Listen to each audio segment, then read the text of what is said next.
प्रभु यो स्टेटलाई चलाउनमा तपाईँले सही ज्ञान विवेकले तपाईँले भरिदिनुहोस् भनिकन म प्रार्थना गर्छु।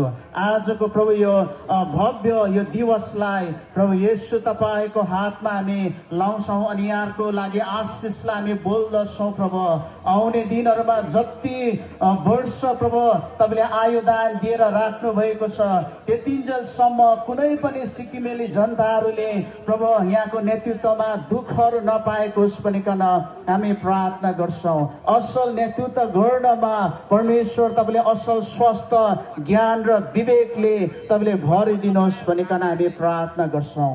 पिता परमेश्वर तपाईँलाई धन्यवाद गर्दै यो सम्पूर्ण प्राङ्गणलाई तपाईँको हातमा हामी राख्छौँ। सुरक्षा दिनुहोस्, कुनै पनि अशान्तिका कुराहरू प्रभु यो राज्यमा नभएको होस्, कुनै पनि प्रभु अझ नराम्रो कुराहरू प्रभु यो राज्यमा नभएको होस् भनिकन हामी प्रार्थना गर्छौँ। पिता तपाईँलाई धन्यवाद गर्दै उपरान्त यो दिनभरको समय हाम्रो आत्मा प्राण शरीर तपाईँको हातमा लाउँछौँ अनि जति पनि प्रभु आज यो स्टेटमा तपाईँले प्रभु आज बुद्धिजीवी तपाईँको प्रिय छोराहरू जसले नेतृत्व गर्नको लागि तपाईँले चयन गर्नुभएको छ यहाँहरूको लागि पनि हामी प्रार्थना गर्छौँ। असल ज्ञान विवेक अनि असल स्वास्थ्य तपाईँले दिनुहोस् भनिकन हामी प्रार्थना गर्छौँ। धन्यवाद तपाईँ परमेश्वरलाई चढाउँदै उपरान्त दिनभरको समय तपाईँको हातमा जिम्मा लाउँछौँ येशू ख्रीष्टको नाउँमा।